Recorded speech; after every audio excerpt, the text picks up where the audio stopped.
Hello everyone, welcome to my sweet home blog. तो कैसे हैं आप लोग? सभी लोग बहुत अच्छे होंगे। तो जी अभी हो रहा है इवनिंग का टाइम और इवनिंग के टाइम से ब्लॉग की स्टार्टिंग हो रही है। तो मौसम भी काफ़ी ज़्यादा अच्छा हो रहा है। तो आजकल तो मौसम का ऐसे ही है, कभी कोहरा है कभी बारिश है। और लेकिन आज मौसम थोड़ा अच्छा हो रहा है। तो इधर मैंने किचन का टावल था वो सुखाने के लिए रखा हुआ था, तो उसे भी अंदर रख दिया है। और किचन के जो छोटे छोटे से कपड़े होते हैं वहाँ मैं डाल देती हूँ बालकनी में बाहर सूखने के लिए। लेकिन आजकल नहीं डालती क्योंकि उड़ जाते हैं, हवा तेज़ चलती है। और बाकी मौसम अगर अच्छा है तो फिर अंदर ही सारे कपड़े मतलब सूख जाते हैं, बाहर डालने की ज़रूरत नहीं होती है। तो फिर इस समय मैं जो है स्टार्ट कर रही हूँ शाम के टाइम से अपने व्लॉग को। तो अभी मैं बना रही हूँ गाजर का हलवा। तो आज गाजर का हलवा मैं बना रही हूँ, लेकिन आज बहुत मेहनत करके बना रही हूँ मैं गाजर का हलवा। और वैसे तो मैं 2 बार आपके साथ रेसिपी शेयर कर चुकी हूँ उसकी। मेहनत करने से मतलब ये है कि आज मैं जो उसे ग्रेट करके बना रही हूँ। और वैसे और बार ये होता है कि मैं काट करके बना लेती हूँ, काट के कुकर में इस तरह से उसको भून करके बना लेती हूँ। और लेकिन आज मैंने थोड़ा-सा जो गाजर है उसको ग्रेट करके बनाया है, क्योंकि आज मेरा मन वैसे ही हो रहा था बनाने के लिए। और पहले तो हम लोग इसी तरीके से ही बनाते थे, वो तो फिर आजकल ये है कि यूट्यूब पे नई-नई रेसिपी चलती हैं तो देख कर के हम भी बनाते हैं। लेकिन जो टेस्ट हमारी पुरानी वाली उसमें होता है ट्रिक में, वो कहीं भी नहीं होता है। तो पहले मैंने किचन को साफ़ कर लिया था, क्योंकि फिर जैसे हलवा बना रही हूँ तो भगवान जी के लिए भी भोग लगाओ तो सही रहता है। और उसके बाद फिर इधर मैंने लोहे की कढ़ाई ले ली है और ले लिया है मैंने घी। तो ये वाला जो घी है ये मैं अलग ही रखती हूँ, क्योंकि ये पूजा पाठ वाला घी होता है। तो फिर कल ही मैंने निकाला था, अभी मैंने मंदिर में रखा नहीं है। और इसी जो इसकी मलाई होती है वो मैं अलग ही निकालती हूँ, और जो खाने वाला घी होता है उसकी मतलब अलग से निकालती हूँ। तो यहाँ पे जो घी है ये वाला जो पूजा वाला घी था, यही वाला मैंने इसमें डाला है। और क्योंकि बाकी ये होता है कि और फिर हम कभी पराठे बनाते हैं, कुछ बनाते हैं, तो फिर आटे के हाथ लग ही जाते हैं। इस वजह से मैं मंदिर का अलग ही रखती हूँ। और यहाँ पे जो है मैंने गाजर कस दी थी, और उसके बाद फिर उसमें मैंने घी ले लिया है लोहे की कढ़ाई में, और उसके बाद इसमें डाल दिया गाजर। इसको थोड़ा सा हम भून लेंगे। तो जो लोहे की कढ़ाई का टेस्ट होता है ना, कलर तो चाहे जैसा भी हो, लेकिन हलवा बहुत ज़्यादा टेस्टी बनता है लोहे की कढ़ाई में। और उसके बाद इस तरीके से इसको मैं काफ़ी ज़्यादा मतलब भून लूँगी जो गाजर है हमारी।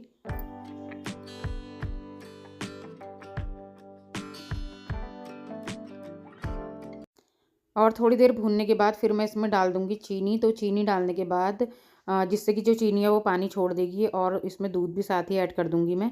और पहले मैंने इसमें चीनी डाल दी है, और उसके बाद फिर मैं इसमें दूध डाल दूँगी, जिससे चीनी और दूध जो है एक साथ मतलब सूख जाए, और फिर बार-बार इसे सुखाना ना पड़े। तो एक ही साथ मैंने दोनों चीज़ें डाल दी हैं। और उसके बाद फिर इस तरीके से जब तक इसका दूध सूखे ना, तब तक इसको इसी तरीके से हम छोड़ देंगे ऐसे ही। और साथ ही मैं यहाँ बना रही हूँ आलू और न्यूट्रेला की सब्ज़ी। तो जब तक हमारा इधर हलवा बन रहा था, तब तक सब्ज़ी भी इधर बन के तैयार हो जाएगी।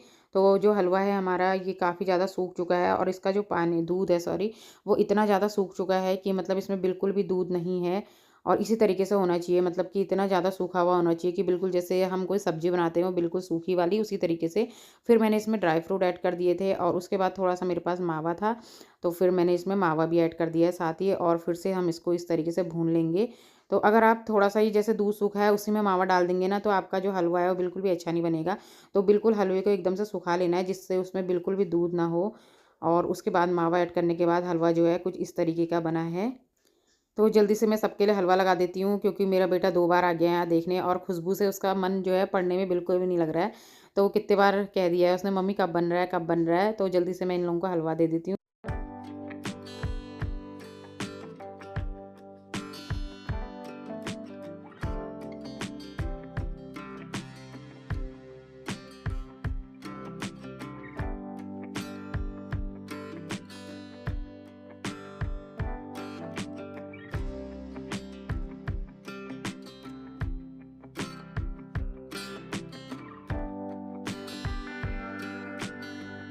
अरे कम वाला मेरा था।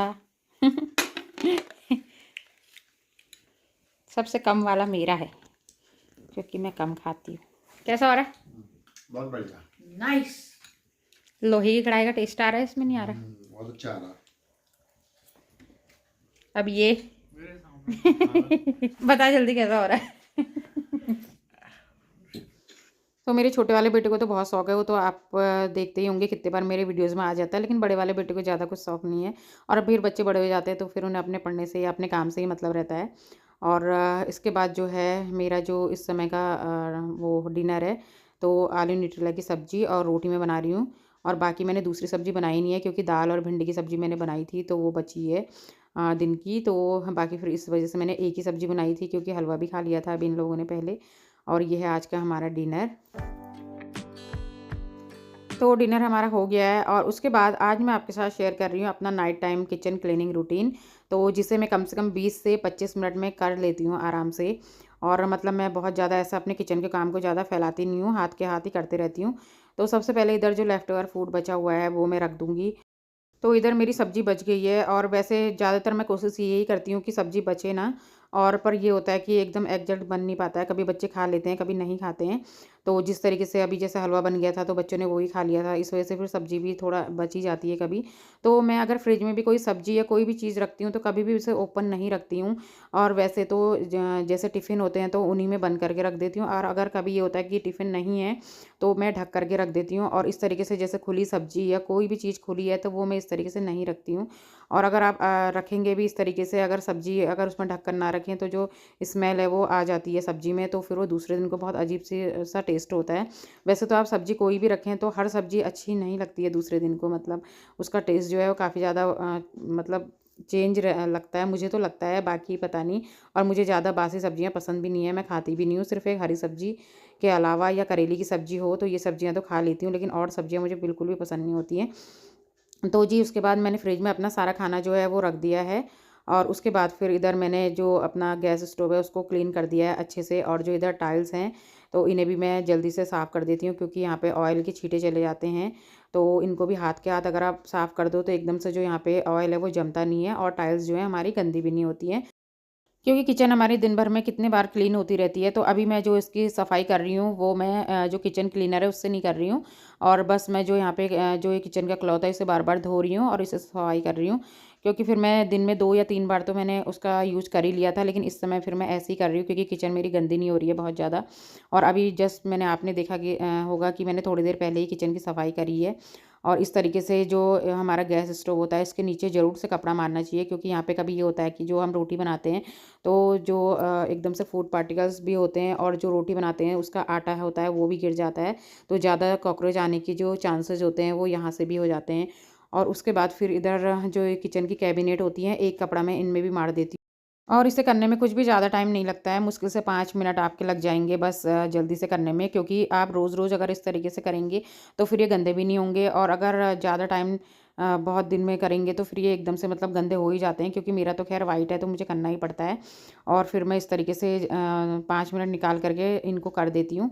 चाहे दिन में किसी टाइम पे भी करूँ, लेकिन रात के टाइम पे तो ख़ैर ये मेरा रोज़ का ही रहता है कि एक कपड़ा मैं इनमें मार ही देती हूँ। और उसके बाद चाहे सुबह के टाइम पे ना भी करो तो फिर उतना ज़्यादा गंदा रहता नहीं है। और सुबह के टाइम पे जो किचन है देखने में भी काफ़ी ज़्यादा अच्छी लगती है।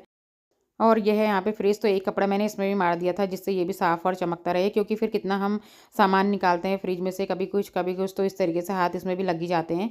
तो एक कपड़ा अगर इसमें मार दो तो ये भी शाइन मारता है, अच्छा सा चमकने लग जाता है। और उसके बाद फिर इधर जो बर्तन थे वो भी मैंने तब तक यहाँ भिगाने के लिए रख दिए थे, जिससे कि जब तक मैं यहाँ क्लीनिंग अपनी करूँ तब तक जो बर्तन हैं वो सारे मेरे भीग जाएँ और आराम से फिर उन्हें वॉश कर सकूँ। तो उसके बाद फिर यहाँ पे मेरे बर्तन जो है मैं इन्हें वॉश कर लूँगी। और एक बार के तो मैंने पहले जो खाना बनाने से पहले ये सारे वॉश कर लिए थे, उसके बाद अभी के बर्तन हैं ये।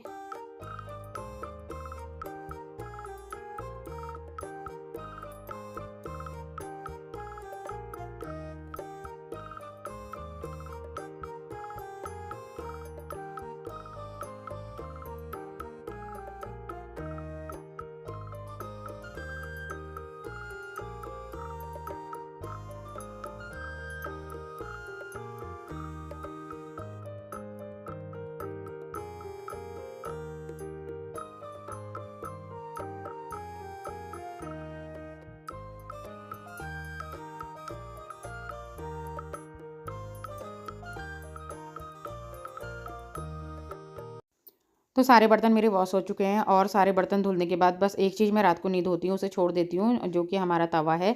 तो तवा जो है मैं रात के टाइम पे नहीं धोती हूँ, इसको मैं बस इस तरीके से पानी से हल्का सा जो इसमें जूठा होता है वो निकाल देती हूँ, और उसके बाद फिर मैं इसको रख देती हूँ सिंक के नीचे वाला जो एरिया है वहाँ पे। क्योंकि सुबह-सुबह उठो तो तवा देखो तो मतलब हमारे वहाँ अच्छा नहीं माना जाता है। तो इसलिए मैं तवे को रात को धोती भी नहीं हूँ, और उसे फिर सिंक के नीचे डाल देती हूँ, जिससे कि सुबह-सुबह जब मैं आऊँ तो वो दिखे ना। और इसके बाद मैंने किचन क्लीनर ले लिया था, उसके बाद मैं सिंक की सफाई भी कर दूँगी और जो हमारे टैप हैं उनकी सफाई भी कर दूँगी। तो इस तरीके से ये इनमें भी शाइन आ जाती है। और जो इधर वाला एरिया है जो पीछे टाइल्स हैं उन्हें भी साफ़ कर दूँगी, तो ये एरिया भी हमारा एकदम से क्लीन हो जाएगा। और यहाँ पे मैंने गीज़र भी खोल दिया था गर्म पानी का, तो थोड़ा-सा गर्म पानी में मैं डाल देती हूँ, जिससे कि जो ये सिंक वाला एरिया है ये भी हमारा नीचे जो है वो साफ़ हो जाए और गंदगी इसमें ना रहे। उसके बाद फिर मैंने यहाँ पे ले लिया है एक डिब्बा, और इसमें मैं थोड़ा-सा सर्फ़ डाल दूँगी, गर्म पानी मैंने लिया है इसमें। और उसके बाद जो किचन के सारे क्लॉथ हैं उनको मैं इसमें डाल दूँगी, जिससे कि अगले दिन सुबह तक मतलब ये इनकी जो ऑयल है या सारी गंदगी है वो निकल जाए। तो इस तरीके से रात में मैं इनको इसमें ही डुबा के रख दूँगी, और उसके बाद सुबह के टाइम पे फिर मैं इन्हें निकाल कर के धो लूँगी, जिससे कि जो इनकी सारी गंदगी है वो निकल जाए।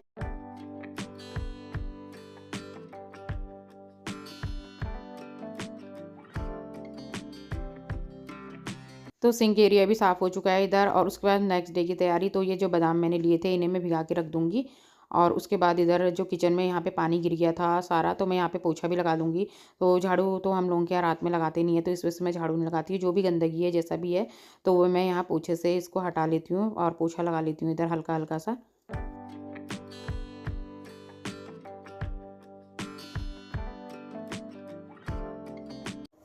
सुबह की सारी तैयारी मेरी हो गई है। मेथी कट करके रख दी है और आलू इधर कट करके रख दिए।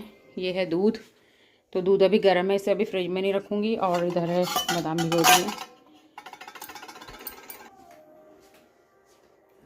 और बाकी इधर बच्चों के टिफ़िन भी मैंने रख, और बच्चों का सारा सामान जो होता है वो भी मैं डाइनिंग टेबल के ऊपर ही रख देती हूँ, जिससे कि सुबह फिर जल्दीबाजी में कुछ भी ऐसा ना हो कि भूल जाएँ। तो ये था मेरा आज का night time kitchen cleaning routine, जिसे मैंने 20 से 25 मिनट में किया है।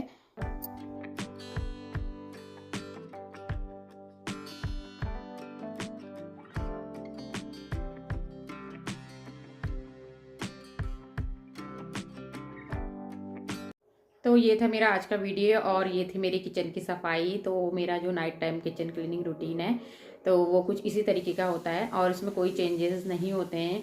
ये लगभग रोज़ का यही रूटीन होता है। तो आई होप आपको आज का वीडियो पसंद आया होगा। तो आज का वीडियो अगर आपको पसंद आए तो वीडियो को लाइक जरूर कीजिएगा, और अगर चैनल पर नए आते हैं तो सब्सक्राइब कीजिएगा और बेल आइकन को भी प्रेस कीजिएगा, जिससे कि आने वाली वीडियो की नोटिफिकेशन आपको मिल जाए। और कमेंट करके जरूर से बताना। तो मैं मिलूंगी आपसे एक नए वीडियो के साथ, तब तक के लिए बाय।